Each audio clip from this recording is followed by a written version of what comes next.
12 сәуір ғарыш кемесіне. Бізде тұңғыш ғарышқа ұшқан кім? Рахмет. Юрий Гагарин. Юрий Гагарин. Ол қай жылы ұшты? Ердәулет.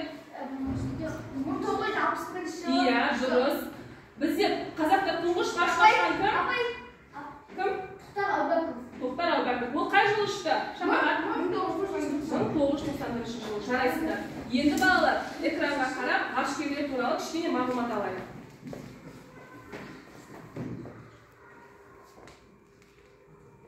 Қараймыз.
Ал балалар бізде Тоқтар Әубәкіров әлемнің нешінші ғарышқа ұшқан адам екен?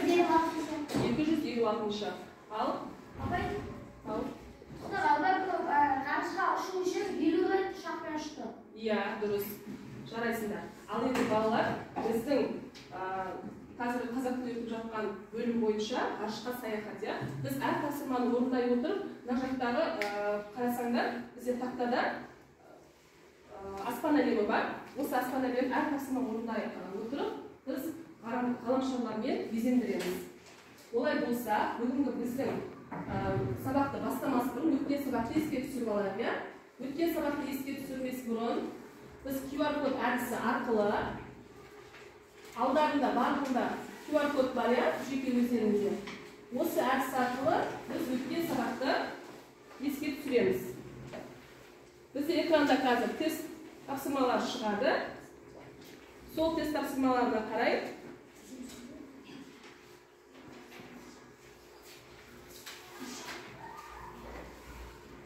Бірінші тапсырма. Ессіздіктің шақтары. А. Атау септік. В. Осы шақ, өткен шақ, келер шақ. Үшінші. С. Қосымша жұрна. Егер қайсы жауап дұрыс болса, QR кодты солай көрсетеміз. Жоғары көтереміз, мен тек көремін. Қараймыз. Жарайсыңдар балалар, барлығы дұрыс. Келесі топты қараймыз. Көтереміз. Бізде бір оқушымыз жаңылысып отыр. Нұрсая, жаңылысты. Келесі сұрақ. Осы шақтың сұрақтарын атаймыз. А. Не істеп отырмын, не істеп отыр. В. Не істедің, не істедің. С. Не істейсің, не істейді. Дұрыс жауапты көтереміз. Дайын болсақ көтереміз. Тамаша. Мына топ барлығы дұрыс жауап берді. Келесі топ. Жарайсыңдар. Бұл топта барлығы дұрыс жауап берді. Үшінші сұрақ.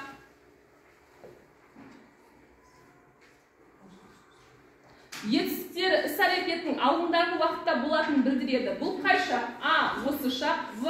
Өткен шақ. С. Келер шақ. Қай жауап дұрыс болса, соны көтереміз. Мен тексеріп алайын. Тамаша. Барлығы дұрыс жауап берді. Келесі топ. Дайын болсақ көтереміз. Тамаша. Барлығы дұрыс. Келесі 4-ші сұрақ. Қарсы мәнді сын есім дегеніміз не? А. Мағыналар бір-біріне қарсы сын есімдер. В. Мағыналар бір-біріне жақын сын есімдер. С. Мағыналар бір-біріне қарсы сан есімдер. Дұрыс жауапты көтереміз. Дайынсыз ба? Тамаша. Барлығы дұрыс. Келесі топ. Дайын болсақ көтереміз. Кеуат топ көтереміз, иә. Тамаша. Барлығы дұрыс. Экраннан көріп тұр ғой, иә? Соңғы сұрақ. Заттың түсін, сапасын, белгісін, күйін, көлемін білдіретін сөздерді не деп атайды? А. Сан есім. В. Сын есім. С. Зат есім. Дайын болсақ көтереміз. А. Сан есім. С. Сын есім. Бізде екі оқушымыз жаңылысты. Альмира мен Ерболат. Дайын болсақ көтереміз, балалар. Мейрамбек, жоғары көтер. Тамаша. Бұл топ барлығы дұрыс жауап берді. Жарайсыңдар, балалар. Біз үлкен сабағымызды тексеріп алдық, иә? Енді бізде бүгінгі біздің өтетін жаңа тақырыбымыз сан есім екен. Балалар, біз жаңа тақырыпты бастамас бұрын бір ойын ойнап алайық, иә?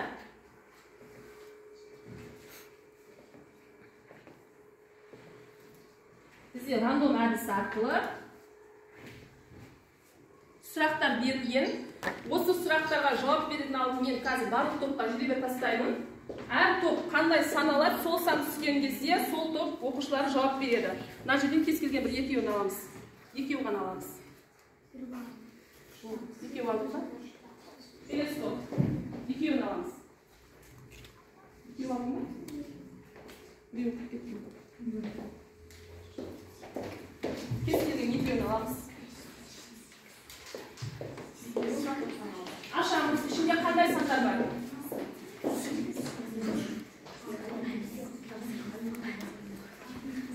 Ал балалар, экранға қараймыз.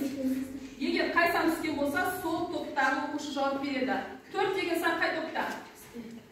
Саят. 3 ауыздады. Ұйқы, күлкі, тамақ. Дұрыс па, балалар? Иә. Тамаша. Бұл қай топ еді? Бұл топ. Иә.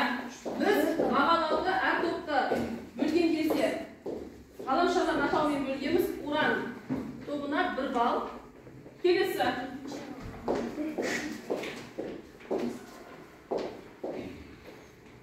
Кейінгі сұрақ. Жеті ата-ана бірінші кім? Нұрахмет. Ата, әке, бала, немере, шөбере, шөмшек, немене. Дұрыс па, балалар? Иә. Жарайсың. Бұл Сатурн тобы, иә? Бұл топқа да 1 балл.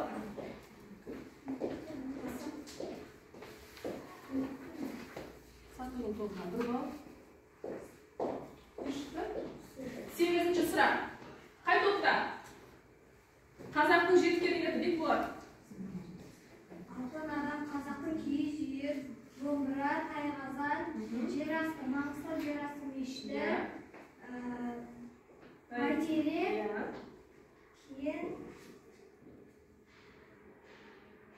сосын алтын адам. Иә. Дұрыс па, балалар? Иә. Бұл топқа да 1 балл. Келесі сұрақ.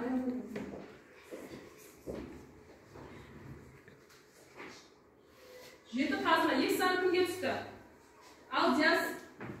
Біріншісі ержігіт, екіншісі сұлу әйел, үшіншісі ақыл білім, төртіншісі жүйрік ат, бесіншісі жирен оқыт, алтыншысы қыран бүркіт, соңғысы жүйрік тазы. Дұрыс па, балалар? Иә. Тамаша.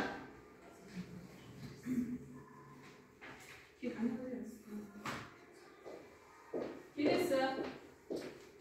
Бұл топқа да 1 балл. Қандай сұрақ түсті? Қазақтың 3 бәйтерегі 5 саны қай топта? Ансезім. Илья Жарсығыр, Сәле Сүпиев, Бейбек Майын. Дұрыс па, балалар? Иә. Тамаша. Келеді.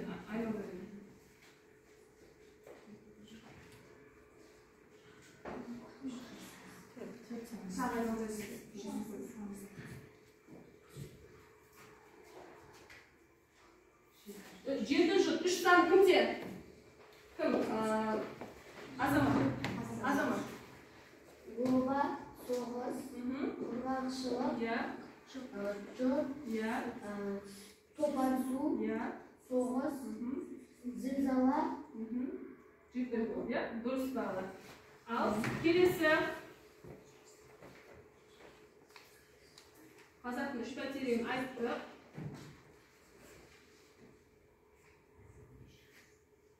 Қазанын айттық.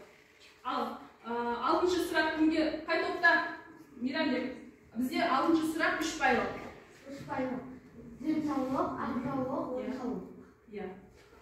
Дұрыс балалар. Тамаша. Бүгінгі біздің тақырыбымыз балалар. Сан есім. Бізде сан есімді өткен сыныптарда біз өткен болатынбыз, иә? Енді біз бұл қазір тереңірек сан есіммен танысатын боламыз. Ол үшін сан есім туралы бейнероликті тамашалап алайық. Біз сандарды есеп шығаруды ғана емес, күнделікті өмірде де жиі қолданамыз. Қарашы, сағатта, күнтізбеде, билеттерде сандар бар. Сен жасыңды, бойыңды, салмағыңды айтқанда да сандарды қолданасың. Сондықтан есіңе сақтап ал. Заттың санын, ретін білдіретін сөздерді сан есім деп атайды. Сан есімдерге қанша, неше, нешінші деген сұрақтар қойылады. Сан есімдер есептік сан есім және реттік сан есім болып екіге бөлінеді.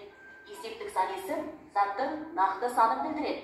Қанша, неше деген сұрақтарға жауап береді. Мысалы, 2 билет, 2 балмұздақ.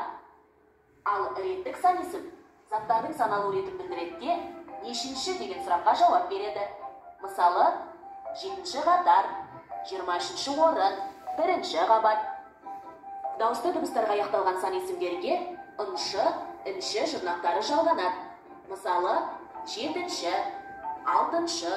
Дауыссыз дыбыстарға аяқталған сан есімдерге ыншы, інші жұрнақтары жалғанады.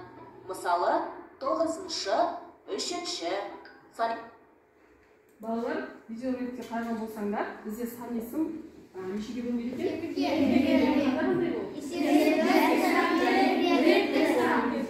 Сан есім сұрақтар қандай екен?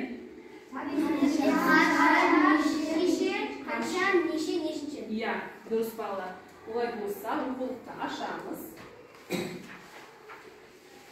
Бізде оқулықта 1-49 жаттығуда мәтін берілген екен. Мәтінді кім оқиды? Бекболат оқиды. Юпитердің үлкендігі сонша, оның ішіне қалған 8 ғаламшар түгел сиіп кетеді. Сапырылыстан газды аңса жойқын жер тасқыны аударыстырады да, осы ғаламшардың үстіне ғажайып әдемі әшекей пайда болады. Юпитер ертегі римдіктердің бас құдайының құрметіне берілген атау. Юпитер сақиналы 4 ғаламшардың бірі. Осы 4 ғаламшар газды алып деп те аталады. Олар Юпитер, Сатурн, Уран және Нептун. Бұлар ортасындағы кішкене тасты қоршап тұрған аса ірі газ шары секілді. Иә, балалар. Демек, бұл мәтінде бізде ең үлкен 4 ғаламшар туралы айтылған екен. Енді барлығымыз мәтінді қазір көзбен болып шықтық қоя. Енді осы мәтін бойынша әр топ бір-бір сұрақ қоямыз. Мен 1-ші топқа сұрақ қоям, келесі топ 2-ші топқа, 2-ші топ мына топқа, одан кейін мына топқа қоямыз, иә? Ал 1-ші топқа сұрақ. Юпитердің үлкендігі сонша, оның ішіне қанша ғаламшар сыяды? Амина. Оның үлкендігі соншалықты, оның ішіне 8 ғаламшар сыйып кетеді. Иә, балалар. Келесі топқа сұрақ қоямыз, оқулыққа қараймыз. Дайынбыз ба, сұрағымыз дайын ба? Ал Бекболат сұрақ қоямыз. Сақиналы 4 ғаламшардың бірі қай ғаламшар? Кім? Амина, ой, Дамиля. Юпитер деп атаймыз. Иә, Юпитер деп атаймыз. Ал келесі топқа сұрақ қоямыз. Дайынбыз ба, Азамат? Қай ғаламшарды газдалық деп атаймыз? Қай ғаламшар? Ердәулет айтады. Юпитер, Сатурнды, Иә. Юпитер, Уран, сосын Нептун, оқулыққа қараймыз. Иә. Келесі топқа сұрақ қоямыз. 3-ші топ. Диас. бұл ғаламшардың Юпитер аталу себебі. Мейрамбек. Ертедегі римдіктердің бас құдайының құрметіне берілген атау. Дұрыс па? Иә. Дұрыс екен балалар. Енді балалар, келесі бізде осы ғаламшарлар туралы бір бейнероликті көріп алайық, иә? Толығырақ мәлімет аламыз ғаламшарлар туралы. Меркурий күн жүйесіндегі ең кішкентай планета. Меркурий күнге жақын болғандықтан, онда күндіз өте ыстық, ал түнде өте суық. Екінші ғаламшар Шолпан. Планеталар ішіндегі ең ыстығы және ең жарығы. Таңда және кешке көрінетіндіктен, оны таңғы жұлдыз немесе кешкі жұлдыз деп атайды. Күн жүйесіндегі үшінші ғаламшар біздің планетамыз Жер. Жер бетінің 70%-тей су алып жатыр. Сондықтан жерді көгілдір планета деп те атайды. Ол тіршілік бар екені белгілі жалғыз планета. Төртінші планета Марс. Ол қызыл планета ретінде де белгілі. Өйткені онда қызыл түсті топырақ пен тау жыныстары бар. Бесінші және күн жүйесіндегі ең үлкен планета Юпитер. Оның алыптығы сонша, оның ішіне 1300 жер сыйып кетеді. Алтыншы ғаламшар, яғни Сатурн. Күн жүйесіндегі үлкендігі екінші планета. Ол сарғыш түсті. Оның айналасында мұз бен тозаңнан тұратын әдемі сақиналар бар. Жетінші планета Уран. Бұл ғаламшарды қалың газ қабаты жауып жатыр. Сегізінші планета Нептун. Бұл планета күннен ең қашық орналасқандықтан, ондағы суық желдер өте күшті. Балалар, ғаламшарлар туралы қызықты мәлімет алдық па? Иә. Бізде жалпы қанша ғаламшар бар екен? 8 ғаламшар бар екен, иә? Ал біз қазір топты сол 4 ғаламшар, ішкі ғаламшар, 4-тегі сыртқы ғаламшар екен, иә? Біз сол сыртқы ғаламшарлардың атауымен топқа бөлгенбіз. Енді осы топ бойынша топтардың өздерінің атауларында мәліметтермен қорғап шығамыз. Юпитер тобы. Қандай мәлімет білеміз? Біз жаратылыстану сабағында бұл планеталар туралы өткен болатынбыз, иә? Юпитер туралы қандай мәлімет береміз? Бірінші топ. Юпитер тобы. Айтамыз. Юпитердің қазақша атауы есен қырау. Иә. Тағы қандай Ол мәлімет? жерден 11 есе үлкен. Ол жерден 11 есе үлкен екен. Тағы? Ал ол массасы жаны 300 есе үлкен. Иә, дұрыс. Ал келесі топ, Сатурн тобы. Өздерінің топтарын туралы айтып өтіңдерші. Кішілігі бар сақиналы ғаламшар. Иә, Сатурн сақиналы ғаламшар. Сатурнның тіршілік сағасы 2 саты. Иә, дұрыс.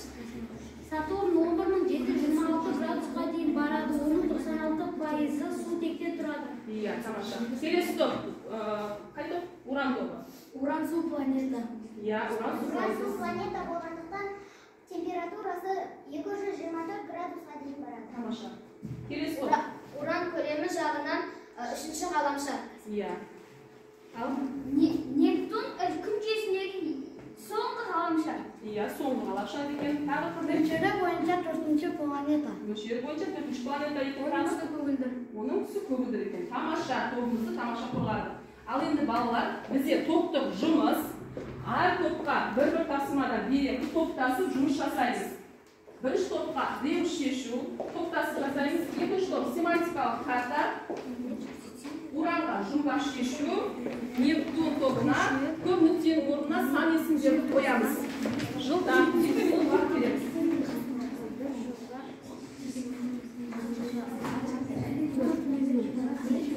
Балалар, алдарындағы өздерінің бағалайтын шкалаға әр тапсырма орындарында бағалап отырамыз.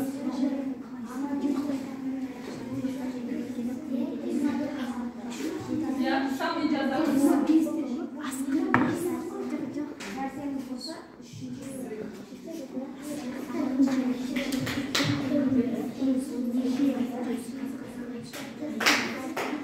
Дайынсыз ба? Ал, сен топқа шығады, қайтесің шығады. Ал, шығып.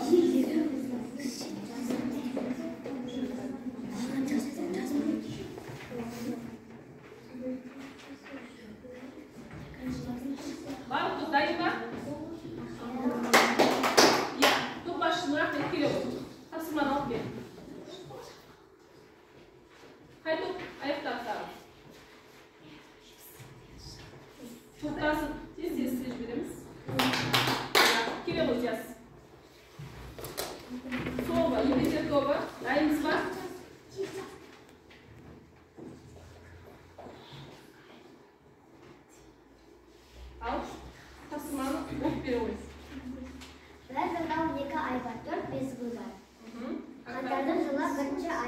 шақтар жылдың бірінші айы.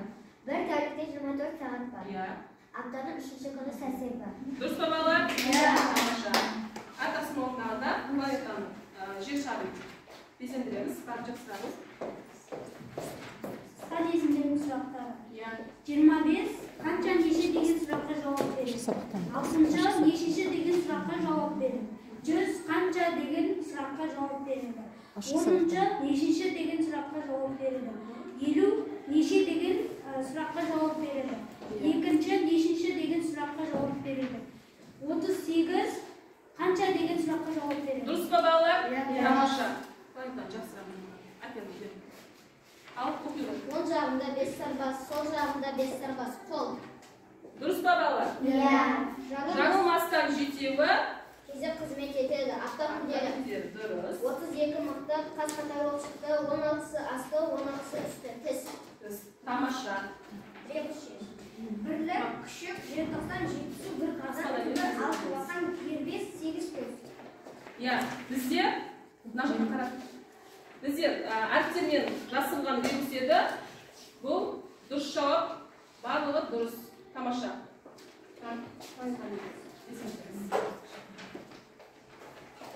Тамаша балалар. Ал енді бізде бала оқулыққа қараймыз. Бүгінгі күн ретін жазамыз. Дәптерімізді ашып, күн ретін жазайық. 21-ші жаттығуда мәтінді көшіріп жаз, сан есімдердің астын сыз. Айсеңіз мәтінді оқи қойшы. Станцияда ауылда 20 шақырым жүреді. Бойы сағатта 5-те жүреді. Әділ станцияға 2-ші автобуспен келді. Ол 3-ші курстың студенті. Жазғы демалыстан соң оқуға бара жатыр. Ал енді бірінші, осы мәтін бойынша сан есімдер кездесіп тұр, иә? Осы мәтіндегі бір сөйлемнен оқып, сол сөйлем ішінде сан есімдерді табайықшы. Бірінші топ оқи ғой. Бірінші сөйлемді. Деп болады. Станция ауылдан 20 шақырым жерде. Қайсы сан есім? 20.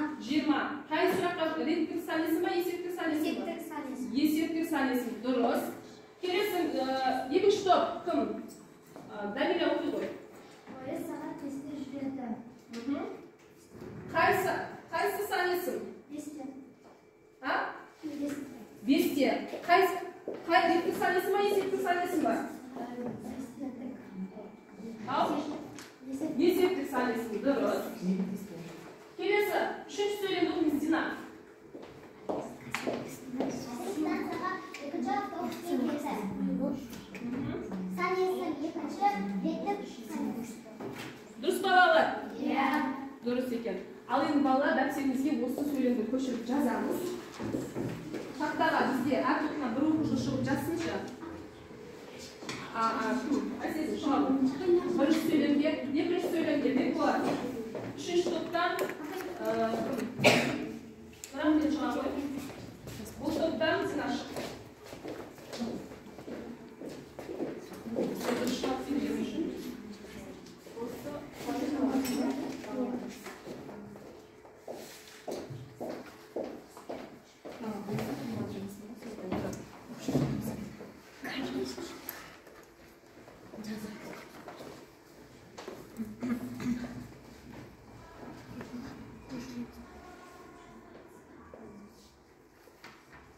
Дәптерімізге көшіріп жазып, сан есімнің астын сызып, қай сан есім екенін, қай сұраққа жауап беретінін жоғарысын жазып қоямыз.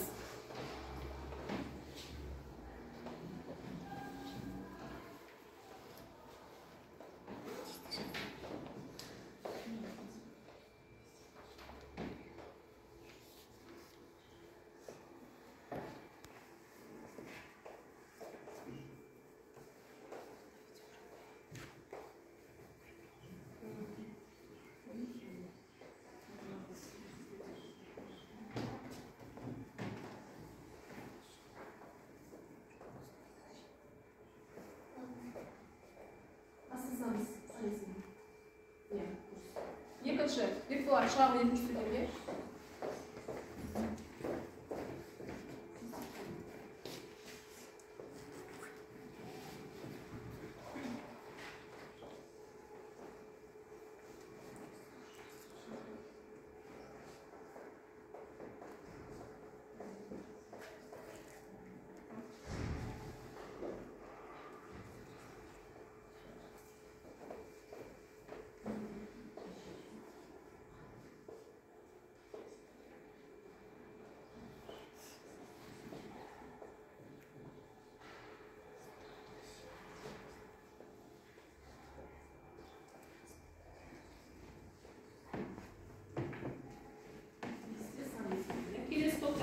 Мадина.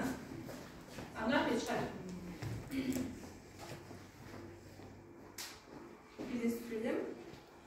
Әділ станцияға.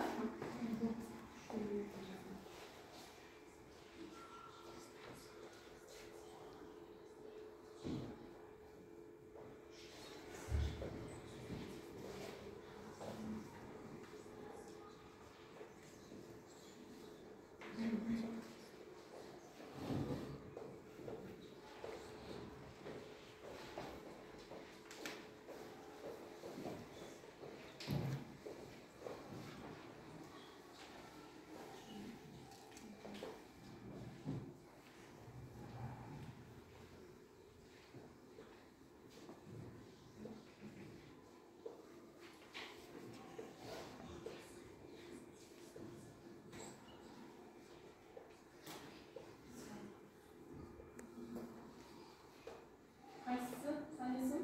Екінші. Келесі төртінші орташа.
Аяқтадық па? Тапсырманы?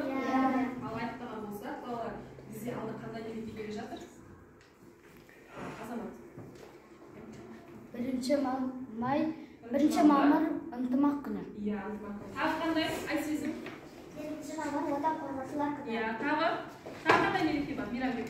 9 мамыр жеңіс күні. Жеңіс күні. Балалар, бізде осы атаулы күндерге орай жеңіс күнін бізде үлкен дәрежеде тойлайды, иә, жеңіске жеткен күнімізге. Осыған байланысты бізде қазір селту сәтіне бейбіт күн тілегі атты өлеңін айтамыз. Қане бәріміз тұрамыз. Болыңыздар, біз серіп аламыз.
Ал енді балалар, бұл мәтінде бізде ай туралы айтылған екен, иә? Енді осы мәтінді толықтырып, түсінікті болу үшін біз видеоролик тамашаламыз. Ай жердің ең жақын орналасқан суық аспан денесі өзінен жарық шығармайды. Жер мен ай арасындағы орташа қашықтық 384,500 шақырым. Көлемі жағынан жерден 81 кіші. Салмағы жағынан 600 кіші. Айға күн сәулесі түсіп тұратындықтан ол жарқырап тұрады. Ай толған соң қайта кеңейе бастайды. 14 тәулік 19 сағаттан кейін мүлдем көрінбей қалады. Айдың күн жарығы түсіп тұрған жағы жерден алыс болған кезде ол бізге көрінбейді. Айдың қайта толуына 14 тәулік 19 сағат кетеді. Сонда әр жаңа ай 29 жарым күнде қайта толады деген сөз. Ай бетінде Қауіп-қатер теңізі, Жауындар теңізі секілді теңіздер және Дауыл мұхиты деген мұхит бар. Метеорлар деген күнді айнала ұшып жүретін тас пен металл денелер. Ауамен жанасы, бірақ толық жанып бітпестен жерге түскендерін метеорит деп атайды. Айға түскен метеориттерден кейін пайда болған ортасы дөңгелек ойыс, жан-жағы таулы болып келген аймақ кратер деп аталады. Айға алғаш рет 1969 жылы Нил Армстронг және Эдвин Олдрин деген ғарышкерлер барған. Балалар, бізде айға кімдер ұшқан екен? Қай жылы? Қай жылы ұшқан екен? 1969 жылы ұшқан екен. Кімдер екен? Атын атап өтті? Нил Армстронг. Иә, екіншісі? Эдвин Олдрин. Мәлімет сіздерге қызықты болды ма? Иә. Олай болса, балалар, бізде осы мәтіннің соңында бізге кесте берілген, қайында кітапқа. Осы кесте бойынша, осы мәтінге байланысты бізде сұрақтар берілген, жалған ақиқат екенін ажыратуымыз керек екен. Енді осы әр топтан бір баладан шығады. Бірінші, жер айды айнала қозғалады. Тек қол көтереміз. Жер айды айнала қозғалады. Кім Нұрсая Кереуов? Жер айды айнала қозғалады. Ақиқат па, жалған ба? Жалған. Дұрыс па балалар? Иә. Жазамыз. Келесі, екіншісі, айда жел соғып тұрады. Диас. Ақиқат па, жалған ба? Жалған. Балалар, дұрыс па? Иә. Дұрыс екен. Жазамыз. Үшінші, айда су болмайды. Арай. Ақиқат па, жалған ба? Дұрыс па балалар? Иә. Дұрыс екен, жазамыз. Ай аспаннан үнемі көрініп тұрады. Ақиқат па, жалған ба? Шапағат. Дұрыс па? Иә, дұрыс екен. Соңғы, жерден айға қарасаң, ай үнемі дөңгелек болып көрінеді. Ақиқат па, жалған ба? Саяқ. Жалған. Дұрыс па балалар? Иә. Дұрыс екен. Демек, бізде әр топ дұрыс жауап берді, иә? Және бізде сәт аспан әлемін безендіреміз. Жаңа мақыттан кім шықты? Арай. Келесі тоқта Шапағат. Аспан әлемін безендіріп шығады. Ана тоқтан кім шықты жаңа? Шықпады, иә? Тамаша. Келесі бізде балалар. Топтық жұмыс. Әр топқа бізде адасқан сөздер бар. Сол адасқан сөздерден бір сөйлем құрауымыз керек екен. Топтасып жұмыс жасаймыз, топтық жұмыс. Кейіннен адасқан сөздерден бір сөйлем шығарамыз.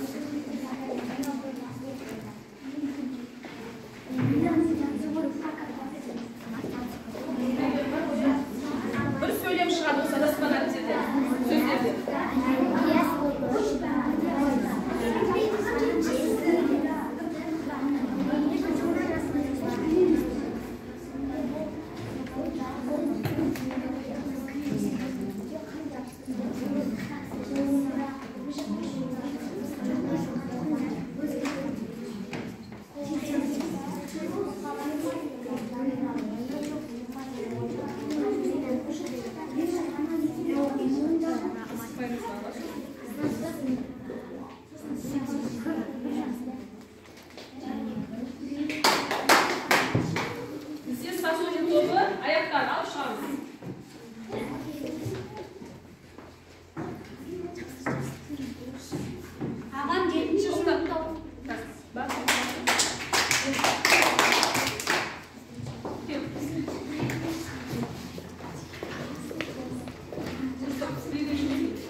Аламыз. Бірінші. Сатурн тобы. Оқимыз. Ағам 7-ші сыныпта оқиды. Дұрыс па балалар? Иә. Тамаша, дұрыс. Келесі екіншісі. Не деп бұл? Оның қолындағы кітап біреу ғана екен. Дұрыс па балалар? Дұрыс па? Келесі шапағат оқи ғой. Иә, бүгін математика пәнін бес алдым. Дұрыс па? Иә. Тамаша. Кім? Біздің сыныпта 20 оқушы бар. Дұрыс па балалар? Иә. Тамаша. Келесі орындаған.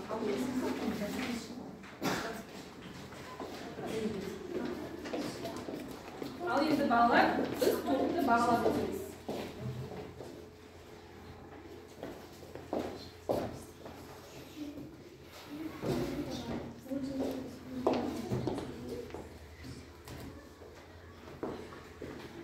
Тамаша. Топтың барлығы дұрыс жауап берді.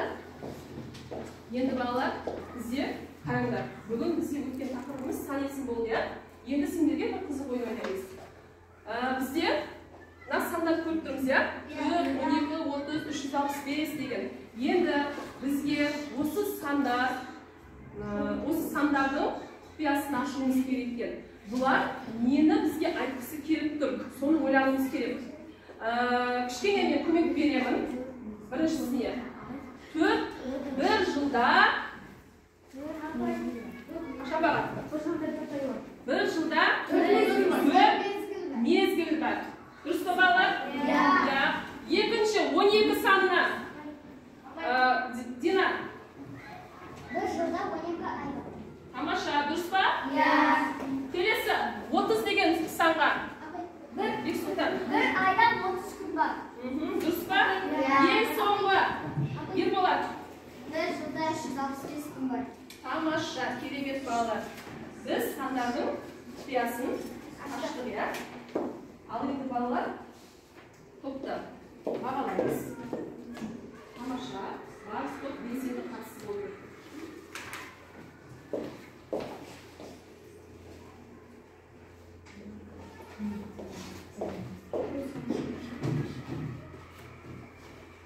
Қазір бізде соңында осы сызғанағының қолдағы жинаған ғаламшарымыз санайтын боламыз. Ал енді балалар, бүгінгі сабақты қорытындылай келе, біз осы сан есім туралы нені білдік, соны білу мақсатында біз аспан әлемін бейнеледік, иә? Енді бізде аспан әлемінен бөлек жер асты су әлемі де бар. Сол мақсатта біз мынау аквариум әдісі арқылы сабақты қорытындылаймыз. Бізде мынандай балықтарда сөздер жазылған 2 аквариум берілген, есептік сан есім және реттік сан есім аквариумы. Осы балықтарды ала отырып, сабақты қорытындылай келе, реттік сан есім мен есептік сан есімді ажырата аламыз ба? Соны білу мақсатында балықтарды жасырамыз, аквариумға саламыз. Бірінші топтан бастаймыз, келе ғой, бірінші топта алып. Мына балықтарды алып, қайсы сан есімге жатады? Апарып жасырамыз. Айтып жасырамыз. Есептік сан есім. 8-ші қай сан есім? Реттік сан есім. Алды. Иә. Екінші қандай сан есім? Иә, тамаша. Ерболат, қандай сан есім? Есептік сан есім деген, иә, тамаша. Келесі екінші топ, келе қоямыз, тез, жылдам. Жылдам, аламыз. Айтамыз. 1. Қай сан есім? Есептік сан есім. 80-ші реттік сан есім. Иә, реттік сан есім. 2. Қай сан есім? Есептік сан есім екен. 1. Есептік сан есім екен. Иә, тамаша. Балалардың бәрі меңгеріп жатыр екен, иә? Келе ғой, үшінші топ. Жылдам.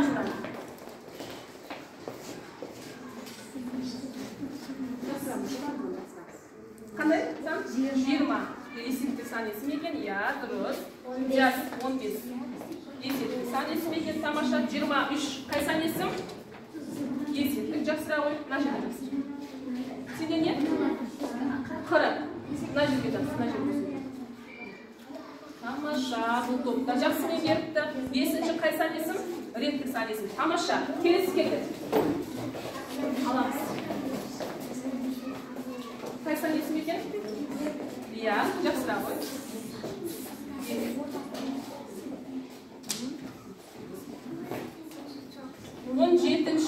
qay sanyasim? Retkli sanyasim. Жақсы болды. Тамаша балалар, бүгінгі сабақты жақсы меңгердіңіз, иә?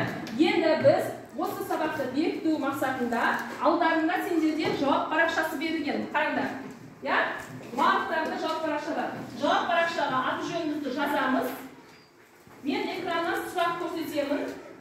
Сол сұрақ бойынша Zip-Thread әдісі арқылы кері байланыс береміз. Сендер осы жауап парақша арқылы кімнің дұрыс сабақты меңгергенін білетін боламын.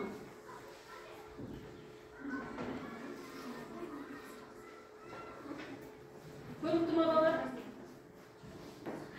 Көрініп тұр ма? Бірінші, заттың санын ретінде білдіретін сөздерді не дейміз? Жауап парақшаға белгілейміз, құттымалықтап. Дөңгелектеп белгілейміз. Көрініп тұр ғой, я? Бірінші сұрақ, заттың санын ретінде білдіретін сөздерді не дейміз? А. Сан есім, В. Сын есім, С. Зат есім. Белгілейміз. Белгілеп па?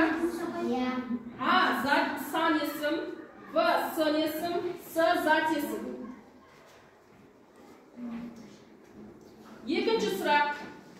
Сан есімнің сұрақтары. А. Кім, не? В. Қай, қайда? С. Қанша, неше? Белгілейміз. Үшінші сұрақ. Мақалдың ішінде неше сан есім бар? Жерді жұрттың тілін біл, жерді түрді ілім біл. Неше сан есім бар? А. 2, В. 3, С. 4. Белгілеп қоя? Бесінші, сан есім бар сөйлемді тап. А. Бүгін сабаққа сабақ 2-де басталады. В. Мен бүгін мектепке бармаймын. С. Марат сабаққа кешігіп келді. Қайсысында сан есім бар? Белгілейміз. Бесінші, сан есім нешеге бөлінеді? А. 3, В. 2, С. 6.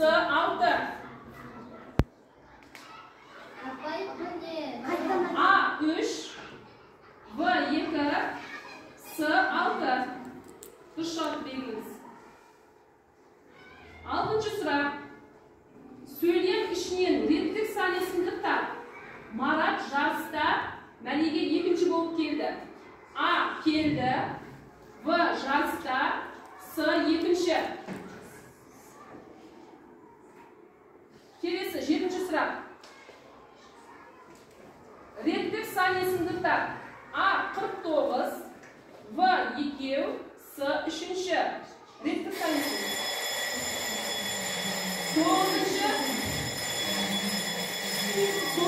сан есімді тап.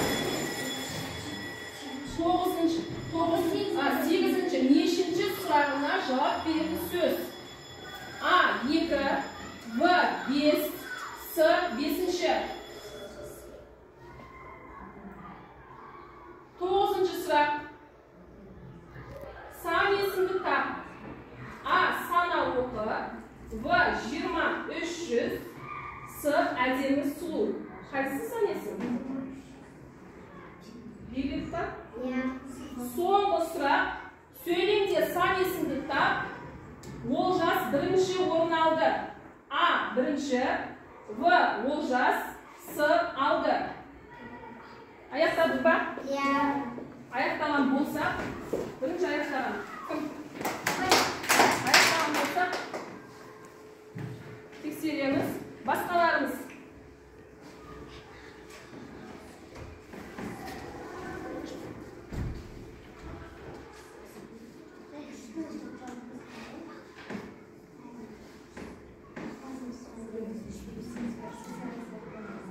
Дұрыс, тамаша. Аяқтадық па?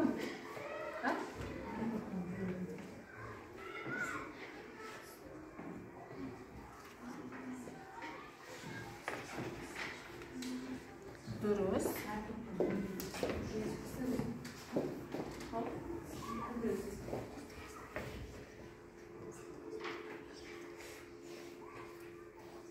Дұрыс.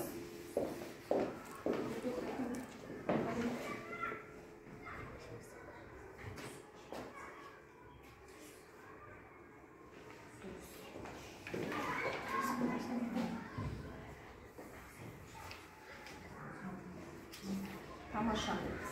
Balalar, osmen bizning sababimiz аяқталды. Qo'ng'iroqqa chiqamiz.